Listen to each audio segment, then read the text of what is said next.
Hello, ladies and gentlemen, and good evening. Happy Thursday night. You're rocking with Jeff the Chef, Jeff Cook here. We're going to do part 3 of the Nadex Pro series. We're going to be going over charts in depth and going over some example like setup trades and things like that. Remember, it's part 3, so we've done part 1 and part 2 Tuesday and Wednesday of this week. And shout out to anyone here that has been here for all 3. I'd like to give a special shout out to, I know John O. I know he has attended all 3, maybe even in the past, but either way, let me know if you guys have attended all 3. I'd love to give you guys a shout out. We got to get back to work tonight though. We got to get the pen and paper out and we got to get the calculator out. We really got to start putting everything together. We went over, the platform and the layout, and now, then yesterday we went over the 3 products and binary spreads and brackets. Now we're going to be going over the Nadex charts and just discussing a few indicators and overlays. I'm not going to get into them terribly deep. This isn't a special lesson for them, but we'll go over a few and review how they operate, and then we'll set up like a hypothetical trade, and we'll go through that whole process, and it should be a really good time. Hopefully you guys can enjoy, sit back, relax, but also be mindful that we're going to really dive deep today. So be ready to learn. Couple of things I want to address before I get started here. First and foremost, this is just a little bit about me. I'm a Nadex educator here in Chicago, Illinois. I've been at this exchange for about 4.5 years. I'm 30 years old. I've been trading for about 10 years. I graduated in Southern Illinois. I'm a Tennessee guy, but I'm up here in Chicago like a lone wolf. I basically love to help new individuals learn how to really, that are interested in the markets and want to look for supplemental income or maybe long-term income, regardless of whether it's a hobby. I love working with new traders and just getting them more enthused and excited about all the different opportunities that are out there 23 hours a day, at least here at Nadex. So that's a little bit about me. A couple of things I need to address, and they're important. So go ahead and feel free to read through the risk disclosure.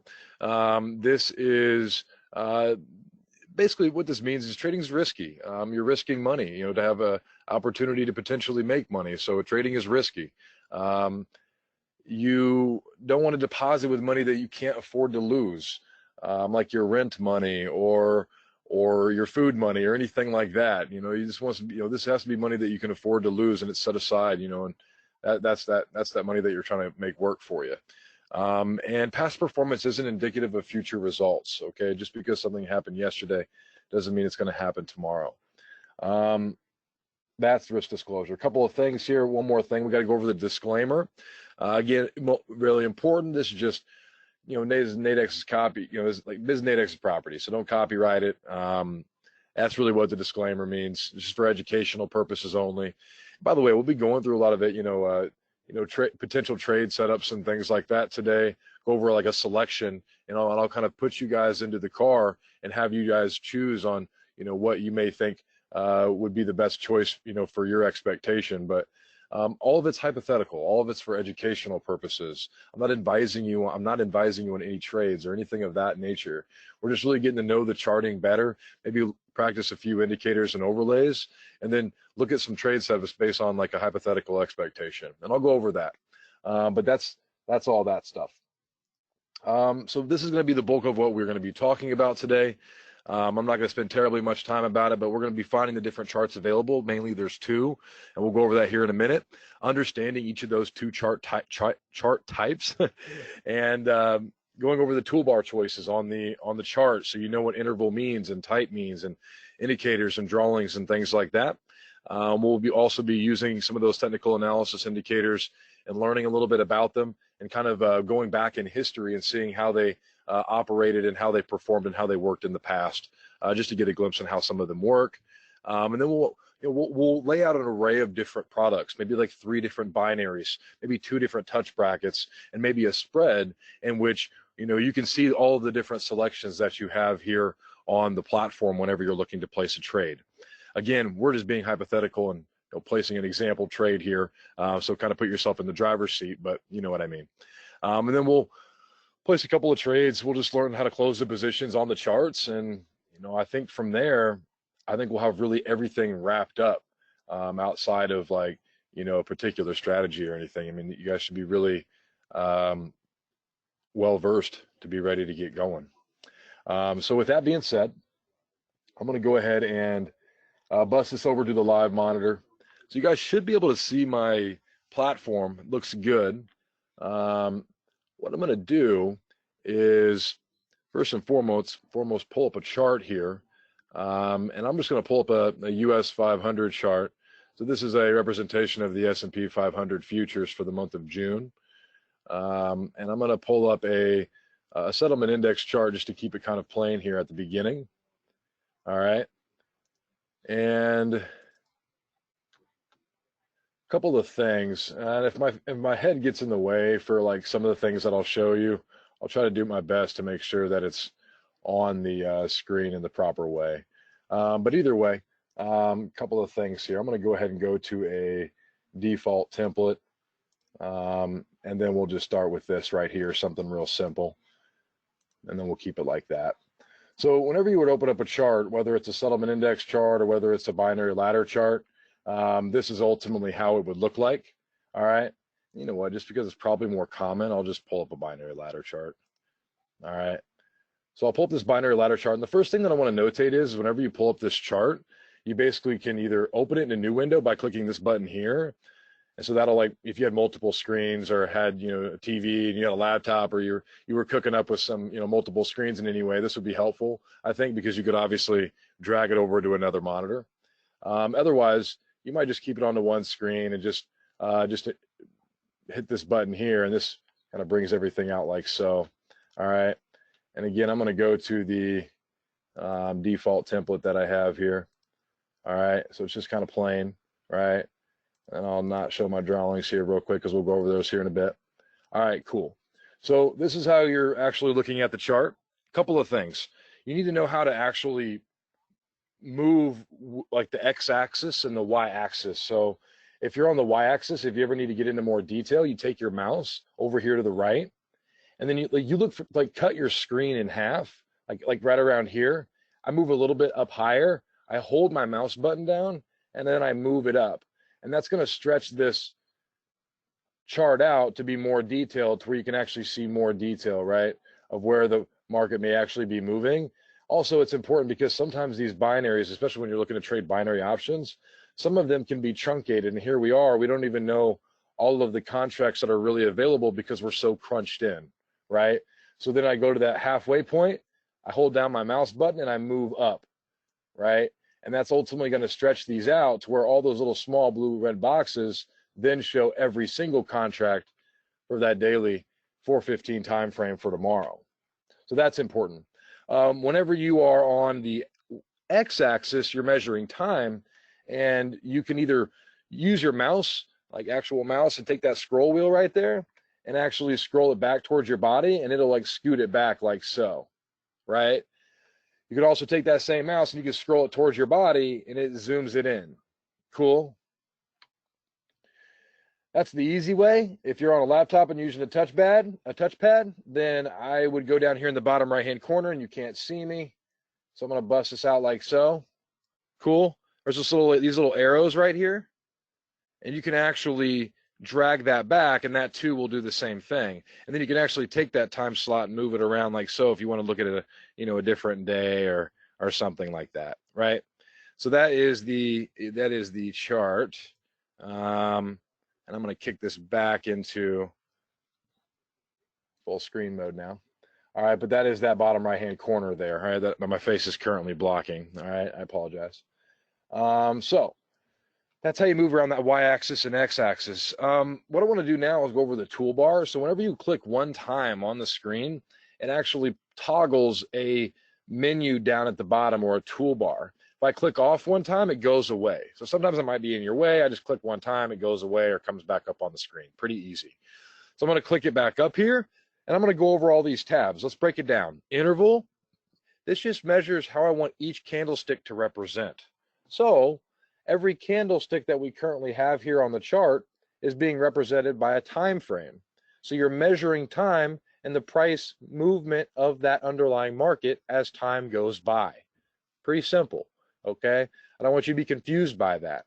All right, now every candlestick can measure a frame of time. This is important because whenever you're trading a binary option or a spread or a touch bracket, you want to make sure that you're aligning the right time frame with the contract that you're trading. Okay, it's fine to actually scan multiple time frames. Maybe I want to see what the S&P 500 has been doing on a larger scale, and I'm looking at days here, right? Versus going down and maybe I'm trading a 20-minute binary and I'm looking at 2-minute candlesticks. Same market, same movement, but how you're measuring that movement has now changed from like and I look at it like still measuring distance, but I might use, a ruler, I might use a yardstick, right? Think about it in that regard. And depending on what I'm measuring, I want to use the right tool to measure that appropriately. All right. I wouldn't want to measure a mile in inches, right? So if I'm trading a daily contract, all right, for this example, we'll just keep it to maybe like 15-minute candlesticks. So we'll have a little bit of a larger view, right? Every 4 candlesticks would represent 1 hour of time. So I'm just seeing the market in a different way. That's intervals, okay? Types. This is real simple. Basically, you have a couple of choices. If you like candlesticks, keep it that way. If you don't, you got line. Maybe some people like that. You also got H-lock, which stands for high, low, open, close. All right? And then you also have mountain, which is basically line with the filled-in bottom. Whatever your preference is, everyone's different. Choose the right selection for you, but just know that you can customize it appropriately. Moving forward, we got indicators, all right? And we got a lot of them. We have a rune all the way down to scroll that. See what I just did right there? I actually took just an area. I pressed my mouse down, and then I dragged up. And we got these hidden ones down here. We couldn't fit them all in one little size here, right? So we actually got to move down to see the rest of them. Don't let that fool you. All right, now we've got all these different indicators here. It's really easy to add them. You just click and it's added onto the chart, okay? And I actually saved a layout with a couple of indicators that we're going to go over later, in particular EMA, MACD, and RSI. And we're going to go over them, how they work, and then we'll kind of measure them and how they performed in the past and kind of go from there. But I'll go over those indicators a little bit later with the saved layout, but that's how you add them. Drawings, again, whenever you click on drawings, first and foremost, I have some up already so I can show them, but whenever you don't have any drawings up, all right, basically they'd be over here as well. If I wanted a horizontal line like I did, or if I wanted, to add like a trend line or maybe a text box or maybe a reminder or an up arrow or anything of that nature, you could do that here. For now, I'm actually just going to not show these drawings because I'll go over those in a little bit, and I don't want you those to be confusing to you right now. So back again down here at the bottom, we went over indicators, easy to add. Drawings, easy to add, right? And then we have layouts, and I've saved a few already that we're going to pull up here in a minute. One's the touch bracket example for a selection of couple different selections we'll look at, and then one's a binary ladder example, and we'll look over a couple of binaries, and then I'll kind of quickly draw a spread range as well for y'all as well.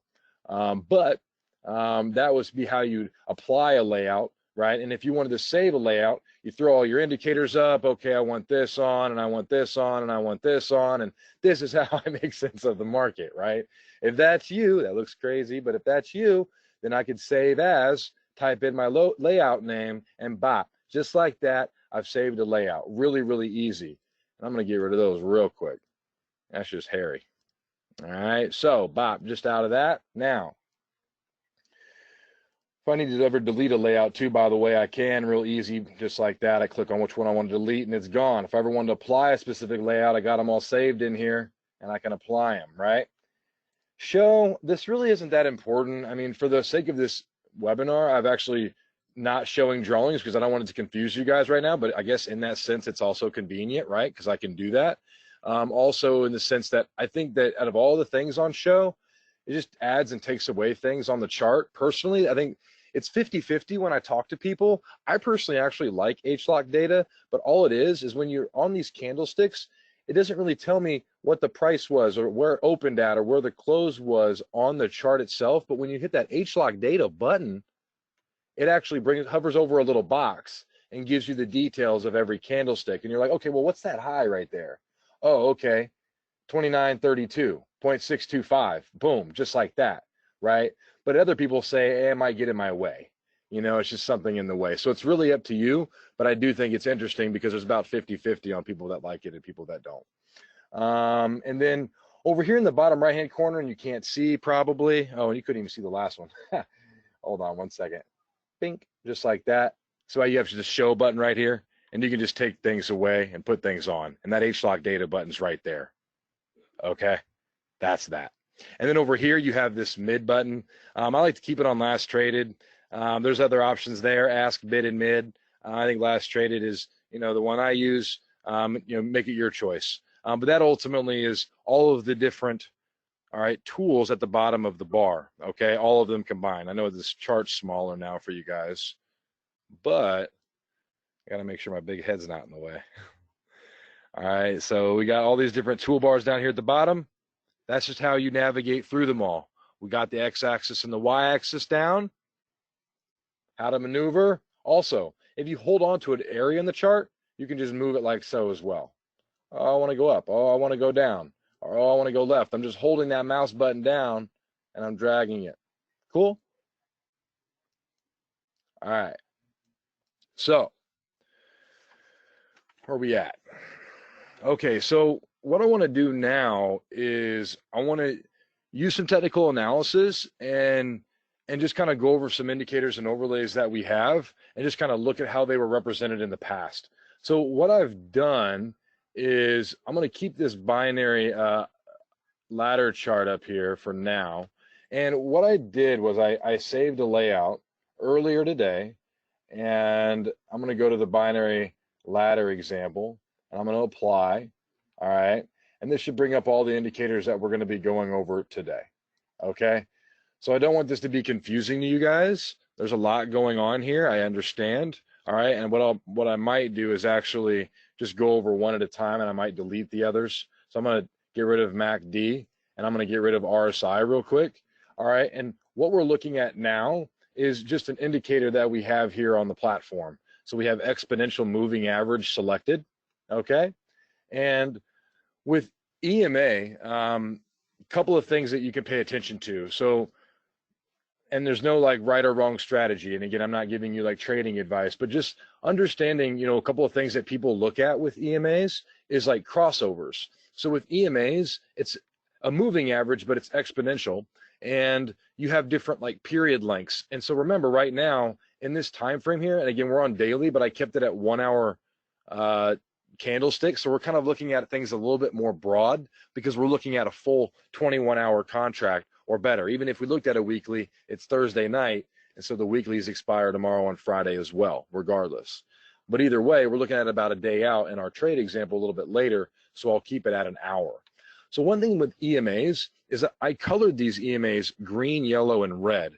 And for the shortest time frame, I made it green. In the middle time frame, I made it yellow, and then the last time frame I made 100. All right, so which is red. And by the way, if you ever want to customize these indicators, you can actually click on that little customization box for whatever indicator you choose, and you can actually select the colors that you want to make them, how thick of lines that you want to make them. Maybe I make that one a little bit bigger, and maybe I make that one even thicker, right? And then you also choose your period. And a period, remember, is just one candlestick, right? So if I'm using an exponential moving average for 20 periods, that's an exponential moving average of 20 hours, because right now I'm measuring 1 hour candlesticks, okay? So 20 hours EMA, 50 hours EMA, and 100 EMA. I don't want to confuse you with this, and maybe you can dive a little bit deeper down the road with EMAs, just kind of spark your interest a little bit. One thing that's interesting about EMAs is crossovers. So when a smaller period crosses over the other two larger periods, like a double confirmation crossing, okay? So for example, when you see that bottom, I'm going to go through the past here. I'm not really concerned about what it's doing right now, but just reviewing it in the past, what we can do is just measure how accurate this EMA might have been, you know, had we maybe just gone by what it was showing with a, you know, with a setup here, all right, how it worked. So what I look for is in the past, I look for any times where the green, the smaller period actually crossed the larger period here, right? So there it crossed the yellow, all right? And at that time it went down a little bit, didn't quite cross the red though, okay? Then it ended up coming back up. Now then that green crossed the yellow, so this didn't quite make it all the way through both, right? So a little bit of a signal there maybe, but nothing really. I mean, it did go down from there, but not by very much, right? It didn't cross that other 100-hour moving average. All right, we don't see much. We don't see much. We don't see much. Interesting. Okay, so the lighter crosses the yellow, also crosses the red. Maybe this would have been a sell signal right around here, right? And then the market did go down a little bit, so not a lot, and it ended up kicking right back up again, but it did go down a little bit from that crossing. Okay, if you would have entered around here, it did go down a little bit more. Not the greatest signal in the world, but you see how that crossing happened. Okay, I see crossed both higher moving averages. Okay, maybe this is an opportunity to sell potentially, right? As a hypothetical setup, just looking at history. These are all dragging around. Oh, boom! Now this is interesting. Green crosses both the yellow and the red. All right, we got it crossing both, and this thing actually did move up for quite some time. So that would have been an interesting signal right there. That would have been, I'd say pretty accurate if you were going off of that. And then over here, again, crossed one, didn't cross the other. You can kind of see, okay, it did go down a little bit, but it didn't give us a full crossing. It ended up kicking back up. No crossing since, and then we had a crossing a little bit earlier today, right around later in the day here, all right, or yesterday, I mean, right around 3 p.m., right? So right after that Fed meeting yesterday, it looks like this thing crossed down. So that green arrow crossed down there, and it also crossed there, right? So if you would have entered there, eventually it ended up going down further. So that might have been another accurate signal based on what you were looking at. But the big thing about EMA is a lot of different ways you can use them, and some people might change these periods. Sometimes you might get periods where you can change it to 9 and maybe 20 and maybe 40, right? And I might look at it a little bit differently and look at different EMA setups and see how that reacts. And maybe try to find something that is, giving me some accurate readings when that lighter period crosses those heavier periods. All right. Again, you can see where it's not right all the time. All right. It's not wrong all the time either. But it's interesting to know how EMA operates and kind of what you can do with that tool. Cool. That's a little bit about EMA. All right. So I'm going to take EMA off for a second. All right. And I'll bring them all together here in a moment. All right, but the next one I'll go over is MACD. So MACD is another fun indicator. And by the way, indicator and overlay, they're both very similar. An overlay is just something that's actually on the chart itself. An indicator is something that's separate from the chart. Just a little tip there. But a MACD, this sometimes is measured as momentum. Again, you have different periods as well. All right, for your fast EMA period, your slow EMA period, and your signal line period. This is actually somewhat similar to EMAs, uses some of the same credentials, but overall you're looking for momentum here, and you're also looking again for a crossing, and you might also be paying attention to these green and red bars down here as well. It may seem like a lot's going on. I'm gonna see if I can widen this out a little bit here just to make it bigger for you guys to really see. All right, kick it down like right here or so. So like just looking in the past, again, I'm on 1 hour candlesticks, right? That red line is like the signal line, okay? And that blue line, all right, is what you're looking to have that cross that signal line. So for example, if I were only using MACD, all right, one thing I may potentially look at is when that lighter blue line is below the red line and crosses above it. And when that cross happens, by the way, you'll notice that the red goes to the green at every cross. So anytime there was a cross, that was when the green went to red or the red went to green. Okay, how high these bars get is when when it's really starting to kick in, and it's had so much momentum, right? And you might think of these bars as like level of momentum, right? So like when it's really small, it might really kick into either gear one way or the other. But one thing that you could look at is that when these bars start getting really large, it might not really have that much momentum left. All right, and we'll take a look and see how accurate it is, as well as the crossings, right? We got a lot of crossings here to look at, and then we can kind of see how the market reacted accordingly in the past. So I take this MACD up here, all right? We got a signal crossing here, market did go up. We got a signal crossing here, market did go down afterwards, right? From that moment. We got a crossing here, market did go up, but not for very long. And then it actually kicked back down, right? So it did go up, but it didn't stay there for very long, because then it just barely got over it. Then it crossed right back down. All right. Also think about where these lines are in reference to this whole MACD diagram. Are these lines crossing way up here? Or are they crossing way down here? And that also tells a story in itself. Okay. But main thing here is look for crossings. All right. When you're using the MACD, and start getting familiar with the momentum of these bars and how it changes. Okay. Pay attention to when this blue line crosses that red line, and take a look. Look at the last 10 times that happened. Maybe as an example, and see how accurate it would have been as maybe as a piece of an indicator to use in your trade setup potentially. Okay. There, another good crossing, right? There, another little good crossing, but then this thing dipped right back down. Then we had to see how long that thing went down, and see how much that market went down. Really big dip there, and then we had a big crossing right there, and then the market did continue to go up, as you see. So that's kind of how MACD works. Okay, when you're looking for crossings, you're measuring momentum, you're kind of seeing how much tank's left in the gas based on how big these bars are. You're looking for turnarounds potentially, or maybe times to enter and times to exit. Just another tool to maybe help provide confidence for your trade setups. One of many. All right, just an example. But that's MACD a little bit. And then the last one I'm going to go over is indicators. Where are we at on time? 26. Great. All right. So we're going to go over RSI. All right.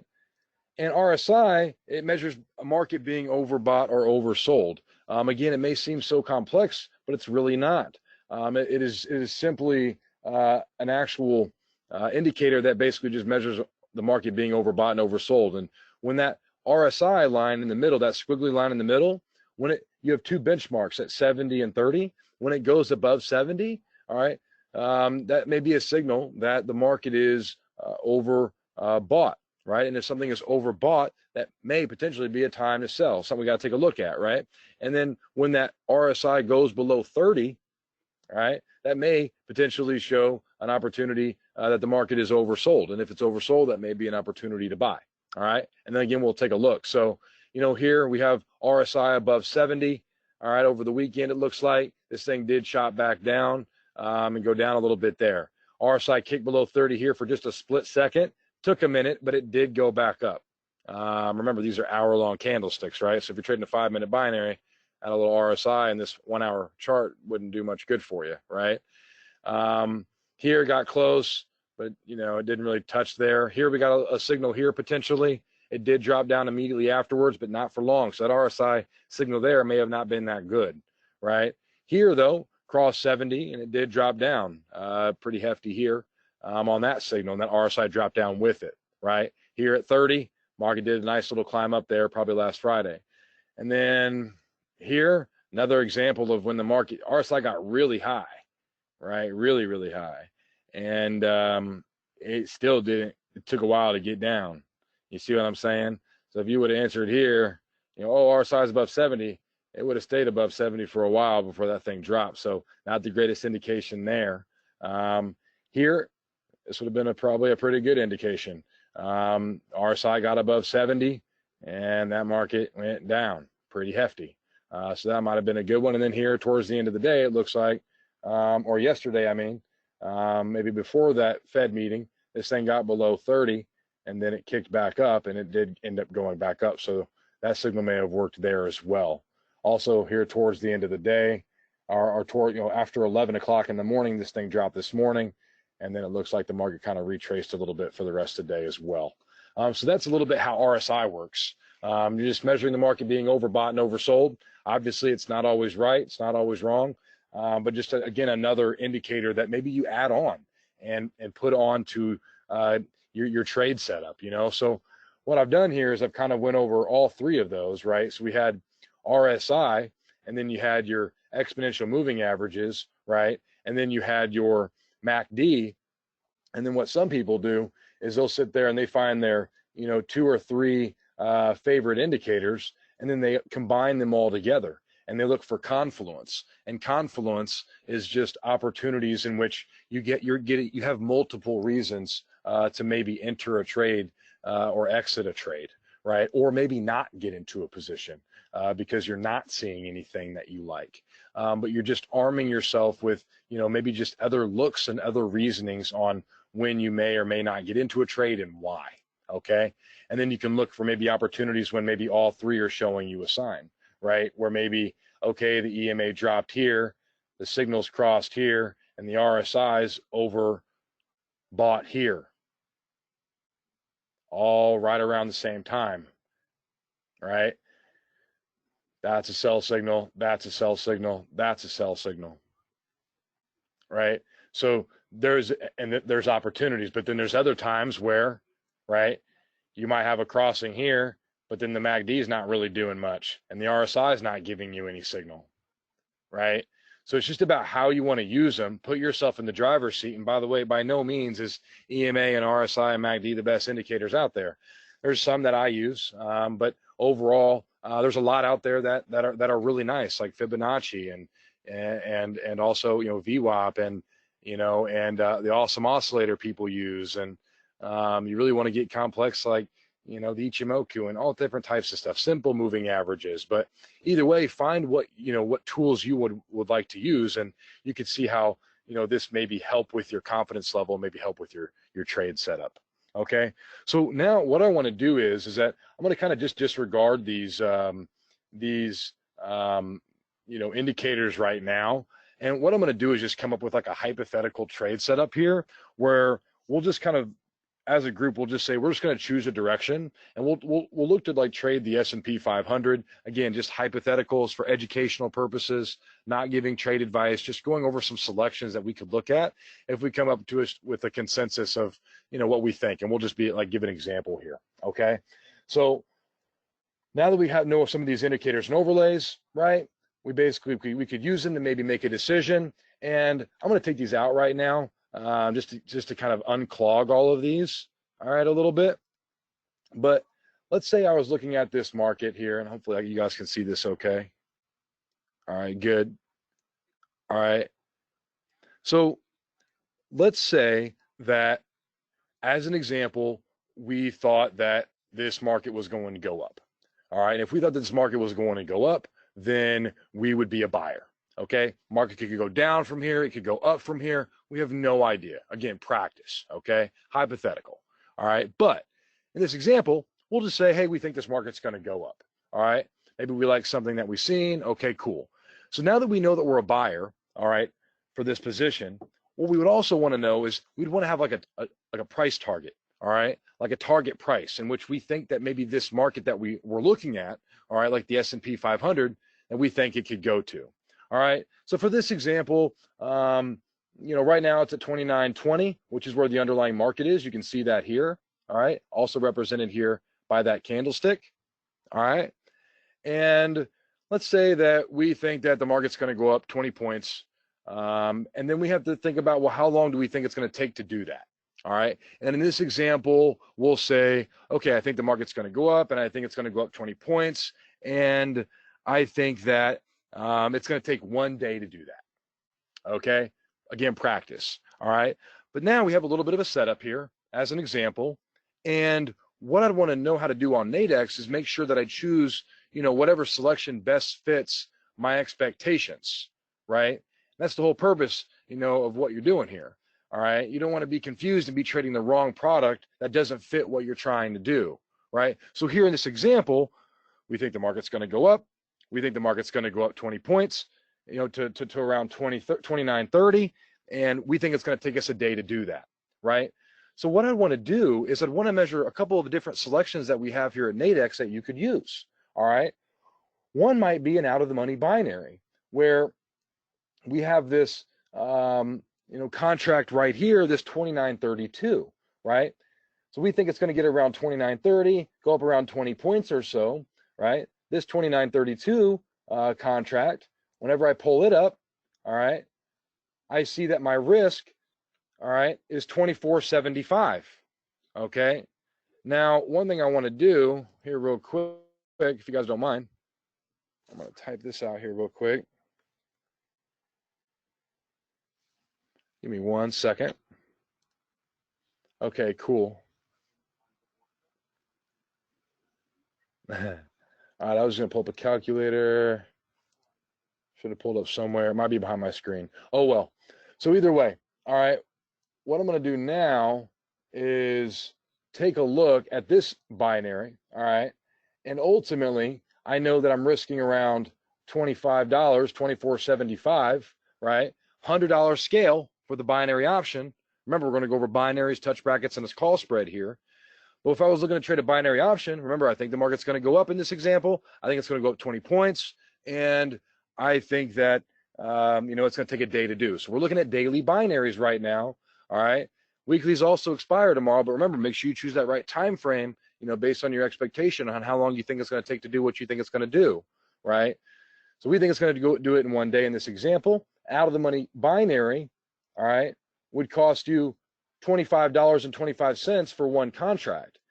That leaves you a risk of $25.25, right? If it doesn't go above $29.32, it's got 20 points to go, 22 points to go to get there, then you're going to lose $25.25 at expiration. Worst case scenario. Best case scenario, you're going to make $74.75, right? So if I'm risking around 25 to make around 75, all right, that's a 300% return, all right? Or sorry, 200% return, right? If I make $50, if I make $75 on $25, that's a 300% return, all right? You get a $100 payout, you risk 25, you got 75 back. That's a 300% return on your investment. But you're also risking $25, and you're at a disadvantage at this moment, right? Because you need the market to move up to your target. But if you thought the market was going to go up there, all right, that selection might be something that you would look at, okay, as an example. All right, so there we have a risk of 25. Remember that. Write that down in your notepad. We got a max profit of 75, okay? That's one thing to think about. We know our max loss. We know our max profit.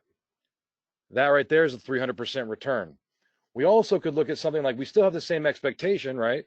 Maybe in this example, we think the market's going to go up 20 points to 29.30. We think it's going to take a day to do it. We're going to be a buyer. Okay, well, I might look at another binary option, maybe around where the strike price is at right now, or where the market's trading right now. This is a strike price of 29.20, right? And that 29.20 is an at the money binary. So here, you're drawing that line in the sand right where the market's at right now. That offer right there is 51 bucks. Max loss of 51, max profit of 49. Again, 0 to 100 scale. You're risking 51 here, right, with a max profit of 49. For easy math, we'll call it 50 and 50. It's slightly not that. It's 51.49, but we'll call it 50-50. You're risking 50 to make around 50. All right, that's a 100% return on your investment. Risking a little bit more than that out of the money, all right? A little bit less to make, but a slightly higher probability because the market's there right now. And if we kept that same expectation of it rising 20 points, this one gives us a little bit more leverage. This one gives us a little bit more insurance because remember, we think it's going to go up 20 points in this example, right? And this one says, hey, as long as it settles above 29.20, you get the $100 payout at expiration. Risking more, but have yourself a little bit of cushion based on your expectation. All right, but you're also risking more. All right, you have more to lose and a little bit less to make. So just weighing those out. And then finally, 300% return, 100% return on your investment there. And then you have other trades like maybe you think that it's still going to go up 20 points in a day, but maybe you want to give yourself a little room or something, right? Or maybe you think it could come down as an example, right? Maybe you look at this 29.08, or here, again, 0 to $100 binary option. Here, if you're a buyer, you're risking 82, all right, 82.25 to make 17.75. Well, the market needs to stay above 29.08. You have a little bit of room for this market to come down, but you're also risking more, right? You have an advantage with this trade, but you're also risking $82 with the max profit of $18. We'll call it 80 and 20. All right, if I'm making $20 on an $80 risk, that's 25% return on your investment.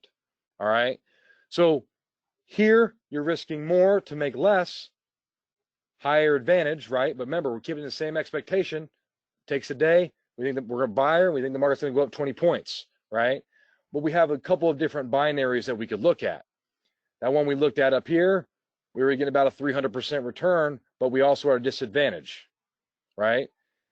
But it's right around that target, right? And you also have the ability to maybe close your position early. Maybe you're not waiting till expiration. So there's a lot of different optionality here on how you can play these different contracts, but really the choice is yours on what binary might be best for your setup, on whatever, whatever expectation you would have for whatever market, whether you're a buyer or whether you're a seller or whatever indicators you're using or overlays or fundamentals that you're using, just understanding the different binaries that you have here available. Cool.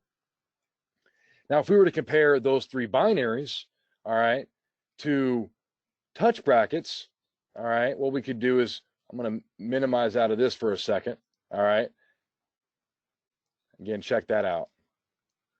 There's your binary,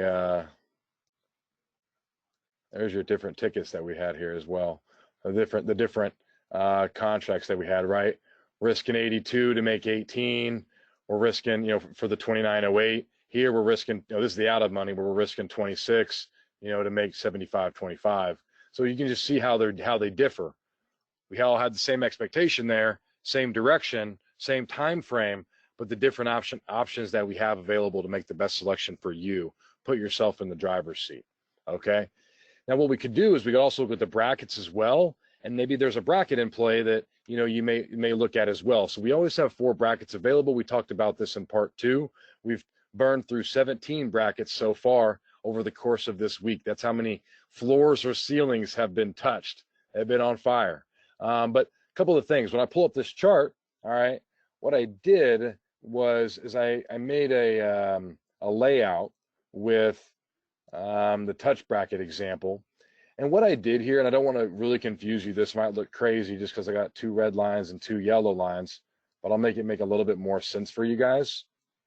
So just remember, all right, we have 4 brackets here, okay?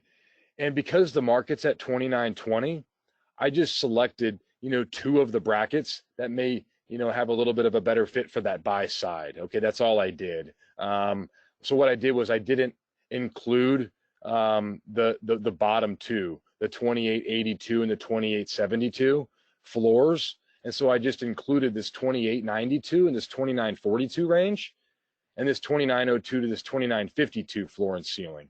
And so what that looks like here, all right, is what it would look like kind of like this on the chart, right?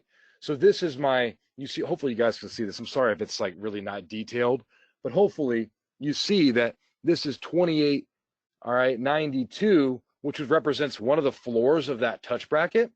And then this other yellow line represents that ceiling of that same touch bracket. So this would be 28.92 of the floor, and this would be 29.42 the ceiling. Okay. And then the other bracket that I selected just to give us 2 selections here is 29.02 at the floor and 29.52 at the ceiling. So we kind of knew our 3 binaries that we looked at, right? One risking around 25 to make around 75, one risking around 50 to make around 50, one risking around 80 to make around 20, right? We broke down our return on our investment for each one. We broke down our risk on each one. And, really the choice would be up to yours on if you were to select a binary, maybe that, one of those would be the ones that you would choose. With brackets, again, same expectation. We're a buyer. Same thought process. We think the market's going to go up 20 points, okay? Same time frame. We think that's going to happen in a day, okay? So we have our setup here. With a bracket, we may look at these 2 brackets. We're at 28.92 to 29.42. So I'm going to minimize out of this real quick, just so I don't confuse you guys, all right? Actually, no, I'm not. I'm going to minimize out of that, and then I'm going to, well, yeah, I do have to. Okay, so I'm going to look at this 29.02, all right, and pull up this ticket just so you guys have it. All right. Actually, what I'm going to do is do a tear-off ticket. Fun fact. So it opens up in a new window. All right, so then, all right, I can actually click on the chart, maximize it, Then go down here at the bottom and bust out that bad boy. Look at there. All right, so we have our brackets here, and I want to make sure that you guys can see this, okay? So this is the 2902 to the 2952 touch bracket, all right? Here, all right, if we were to get into this touch bracket at this moment, all right, this is, remember, the red bracket, okay? So that's the floor, all right? If the market were to come down here, you'd get knocked out. That's the ceiling. If it were to come up here, you'd get knocked out. These brackets go a week. We were looking at daily binaries, but brackets go a week. You can get out anytime that you want, but they go a week. But since today's Thursday, you know, obviously they're going to expire tomorrow as well. All right, on Friday. But in this example, that bracket right here, this 2902 to this 2952, here, my max loss would be 181. All right, my max profit would be 319. Okay, so in this example, what's different? What's different than the binaries? Well, with all the other binaries, they were scaled between 0 and 100. So the risk was always less than $100, but your reward was also capped right within that $100 scale. With this touch bracket, compared to those three other binaries, my risk would be more. My max loss would be 181 here if I were to enter in at this time, but my max profit is also 319. So for every touch bracket for indices, minus the US Tech 100, which is a 600-point bracket, every other US index is a 500-point bracket, as we discussed in part 2. So you'll notice that it's a 500-point or $500 contract in total. So the buyer and the seller's money together is going to make up that $500. Here, yes, I'm risking 181, but I do also have a max potential profit of 319. Another thing to pay attention to, though, is it's a variable payout. So the market could come all the way up to this red bracket, this red line, and get knocked out, right? But it also could settle anywhere in between these red lines and it just settle tomorrow. It could settle here, it could settle here, it could settle here, it could settle here. It could come all the way down and bust the bracket. It could come all the way up and bust the bracket for a profit or for a loss. But you also can trade it within that range, point for point, dollar for dollar. So in this bracket, based on our example, it'd give us that 20, it would allow us that 20 points to move, right? But I'm also risking a little bit more, something to think about and compare it to the binary. But I also have more max profit potential as well because I have all the way up to 2952 that it can run up. Also, brackets have more time. Not today in this example because it's Thursday, but if you got into this trade on a Monday or Tuesday, that's something else to think about. Okay, so that's how that 2902 to 2952 bracket might play out, right? Risking 180 to make 319. You know, we'll call it 200 to make 300 here. A little bit better than that, obviously, but 200 to make 300. You know, we're looking at a max profit potential. We're looking at 150% return at max. All right, risking more, all right, than the binaries, but also have a higher profit potential per one contract because of the range. All right, 500 points potential versus that 0 to 100 scale of a binary. Okay, and then finally we have that other yellow bracket that gives us some other, another option as well, right? And that is this 2892 to this 2942. I'm going to tear off that ticket there. I'm going to bop this out. Okay, and then I'm going to bring this ticket up here. All right, and this is the 2892 to the 2942. So this is kind of, imagine those brackets on the chart. I just made those horizontal lines, by the way. All right, so I kind of make it easier for myself to understand. And if I ever need to like bust out a horizontal line, by the way, I can just go to drawings. I can go to horizontal. All right, and then I can click on it like so. All right, I don't want to confuse myself. I can also like change the number that I want it to represent. All right, I also can delete it. All right, cool. That's just how you do that, by the way. All right, but if I look at this other touch bracket, this is going to be a little bit of a higher risk. All right, more to lose, right? But I also have a little bit less to gain here. But at the same time, I'm not knocked out. So remember, the yellow brackets is what we're talking about here. I'm not knocked out, all right, unless it were to go all the way down here. So it gives it a little bit more room to run down without me being knocked out of my position, and also a little bit of room to go up. So this bracket's kind of like right in the middle of where the market's currently trading. Right here, I'm risking around 280 to make around 216, 284 to make 216. again, $500 range here. So you can kind of see how, okay, 3 binaries we looked at, kind of the optionalities there. We looked at these 2 touch brackets, what we're risking and what our rewards are there and how they differ, and the variable payout play versus the probability play on the binaries. Binaries, it implies that time as well, right? Whereas touch bracket, it just moves with the market, tick by tick, dollar by dollar. So a little bit different there, but make sure you're choosing, the best one for you. And then finally, we have spreads as well. So what I'll do is I'm actually going to just delete these all real quick, and I'll go over a spread. Give me 1 second. What do we have? 50 minutes? Forget it. I'm not gonna draw the spreads. Look at, they're kicking me out. So a couple of things. What I'm gonna do is I'm gonna go over to the indices call spreads here. I'm gonna go to US 500. I'm gonna go to the daily 415. Right now the market's at 29.19. All right, just as an example, again, just hypothetical here. A lot of different spreads we can choose from. All right, remember, we're a buyer. We think the market's gonna go up 20 points in a day. We chose the daily 415 spread. We might look at the 29.20, 29.60, or the 2900 to 29.40. I pulled this up as an example. All right. This shows here, this is a 400-point daily spread. You have a little bit of time optionality here, especially when you're close to the edges. If you have questions on that, let me know, or else you should have been here for part 2. And if you were, shout out to you. But this is a spread where, we're risking around 201 to make 199, right around a 100% return on your investment potentially, but again, a variable payout within that range. Okay.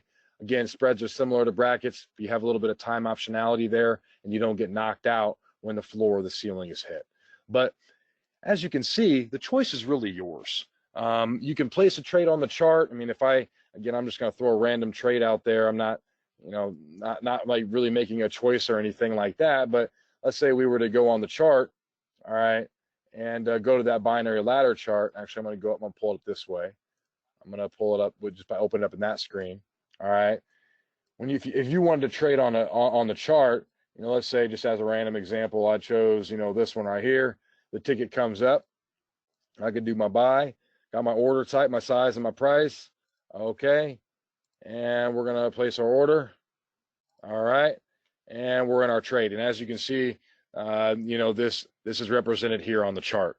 So it shows me what my profit and loss is. It shows me my position, and it tells me what I need this market to finish above.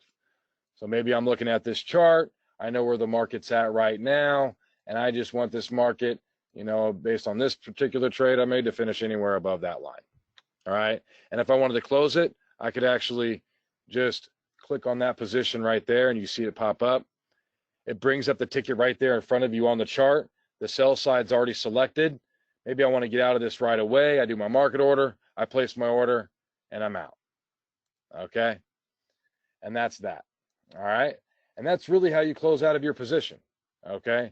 And as you can see, I don't have any positions anymore, and I'm gone. All right. That's really how you would trade from the chart. But really, the choice is yours. Just understanding, A, how to use charts, B, how to navigate the charts, C, really making sure that, if you're using any technical analysis, that you're coming up with maybe some indicators or some overlays that you like, and that you know how they work and what they're supposed to represent. And then also, once you come up with that expectation, being a buyer or being a seller, you come up with that time frame, how you want to capture that buy or sell, and maybe a price target, what you think the market can get up to, or what you think it can stay above, or what you think it can go below, or what you think it can come down to. Start running those things through your head, and then as time goes by, you're going to start looking for opportunities where you feel more and more confident, and you're going to be a little bit more confident, hopefully, about how to use the charts here and how to weigh the different options, I guess, if you will, that you have between binaries and touch brackets and spreads. All right. So overall, I just want to congratulate everyone. We're 54 minutes deep. We still got 55 people attending right now. I thank every single one of you. You did it. You dedicated the time to get yourselves better. You should be proud, and hopefully this will make your trading experience a little bit better because of it. Congrats to anyone, by the way, I said this earlier today, but congrats to anyone who has completed all 3 parts of the series. It's not an easy task. I mean, I do this 3 days in a row for about 40 to 50 minutes a session. So for anyone that hangs with me, I mean, they've dedicated, 2 to 3 hours of their time to just, really yearn to become a master at the Nadex platform and the Nadex products and the tools that we have here to help you with your trading. So congrats and special thank you to anyone that has completed all 3. If you haven't, do it. And also make sure that you welcome and tell any of your friends, every Tuesday, Wednesday, and Thursday at 6 p.m. Central Time here in Chicago. I'm rocking and rolling. I got my colleague Nick. He's been answering your questions along with my colleague Nelson. We have a lot of people here that are helping you guys out as I'm doing this webinar live. So I appreciate anyone that has interacted as well. Sorry for the lights going out. Happens when this office gets a little bit late. Another thing as well, shout out to our Twitter account. I help with our Twitter account a little bit. If you have a Twitter account, follow us at Nadex. We put a lot of fun information on there and some market information and just some cool stuff, So if you ever want to have a laugh or know a little bit about maybe what's going on in the markets or here at Nadex, go to Twitter and follow us at Nadex. Ladies and gentlemen, again, special thank you to everyone here that was able to dedicate and sacrifice a little bit of their time today. My name is Jeff Cook, your host. I welcome all of you guys to come back next week. If it didn't quite hit you, it'll hit you next week. This will conclude our webinar for today. Again, thank you for joining. Stick around if you have questions. I hope you all can use this knowledge to help you get started, and we wish you the best. Have a great rest of the evening. Thank you.